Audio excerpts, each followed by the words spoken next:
నోటీసులైన ఇవ్వరా ఎన్నికల సంఘం కళ్ళకు గంతలు కడతారా తిరుపతి లోక్సభ ఉప ఎన్నికలో అక్రమాల ఘటనలో పోలీసులు తీరు విచిత్రం ఏంటంటే ఎన్నికల సంఘాన్ని రెచ్చగొట్టారు ఇంకేముంది ఎన్నికల సంఘం అది చేసేస్తుంది అని చెప్పేసి అయిపోయింది కేంద్ర ప్రభుత్వం జోక్యం చేసేసుకుంటుందని చెప్పారు అయిపోయింది ఇప్పుడు పోలీసులను అడుగుతున్నారు అది అయిపోయింది అంటే మేము వార్తలు రాశాం కాబట్టి మీ ఇష్టం వచ్చినట్టు చేసేయమంటే ఎట్ట సాధ్యం అవుతుంది ఓటర్లకు సంబంధించిన అప్లికేషన్స్ నువ్వు పెట్టచ్చు నేను పెట్టచ్చు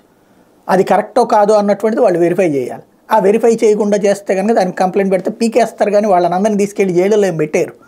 అందువల్లనే కదా దశాబ్దాల తరబడి హైదరాబాద్లో ఉన్నోడు బెంగళూరులో ఉన్న అసలు అమెరికాలో ఉన్నోడికి ఇక్కడ ఓటు ఎట్లా ఉంటుందండి హైదరాబాద్లో ఉన్నోడికి ఇక్కడ ఓటు ఎట్లా ఉంటుందండి ఆ మాత్రం కామన్ సెన్స్ లేదా తెలుసు మనకి నిజాలు తెలిసినా నిజాల్ని సమాధి చేసి అబద్ధాల పునాదుల మీద మనం బ్రతికేస్తున్నామనడానికి సజీవ సాక్ష్యం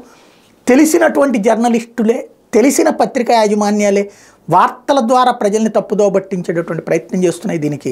ప్రజలు అర్థం చేసుకుంటారా లేదంటే ఎవరిష్టం వాళ్ళది లేకపోతే వెబ్ సిరీస్లోనూ నిజ జీవితంలోనూ అంతే